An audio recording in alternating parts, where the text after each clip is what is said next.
Hi everyone, welcome to பண்டாஸ் diaries. Evening ஸ்நாக்கு வந்துட்டு எதுவுமே இல்லைன்னு சொல்லிட்டு நானும் என் சிஸ்டரையும் யோசிச்சுட்டு இருந்தோம். வீடு ஃபுல்லாக அலசிட்டோம், எதுவுமே கிடைக்கல. சரி, இந்த பனானா தான் இருந்துச்சு, பனானா வச்சு ஏதாவது பண்ணலாம் அப்படின்னு யோசிச்சுட்டே இருந்தோம். பனானாவில் பனியாரம் ஏதாவது பண்ணி ட்ரை பண்ணலாம் அப்படின்னு சொல்லிட்டு பனானா நல்லா பழுத்ததாக எடுத்துகிட்டு அதை நல்லா ஸ்மாஷ் பண்ணிவிட்டு ஒரு எக்கு போட்டுட்டு தென் கோதுமை மாவு அதுவுமே இந்த பெரிய ஸ்பூனில் ஒரு ஸ்பூன் போட்டுட்டேன். அதுக்கப்புறம் நாட்டு சக்கரை ஸ்வீட்டுக்கு ஏற்ற மாதிரி போட்டுட்டு நல்லா கிளறிட்டு இந்த கன்சிஸ்டன்சி வந்ததும் நம்ம வந்துட்டு பனியார சட்டியை நல்லா சூடு பண்ணிவிட்டு அதில் ஆயில் பட்டர் இல்லைன்னா கீ ஏதோ யூஸ் பண்ணிக்கலாம்.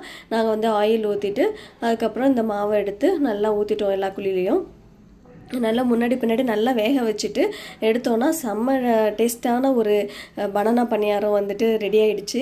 ஒரு குவிக்காக ஒரு 15 மினிட்ஸ்லேயே பண்ணிட்டேன், ரொம்ப சீக்கிரமாக பண்ணிட்டேன். ஈவினிங்க்கு வந்துட்டு சரியான ஸ்நாக்ஸு டீ கூட வச்சு சாப்பிட்றதுக்கு. நீங்களும் அதை ட்ரை பண்ணி பார்த்துட்டு கமெண்ட்டில் சொல்லுங்கள். வீடியோ பிடிச்சிருந்தா சப்ஸ்கிரைப் அண்ட் லைக் பண்ணிக்கோங்க. நெக்ஸ்ட் வீடியோஸில் பார்க்கலாம். பாய்.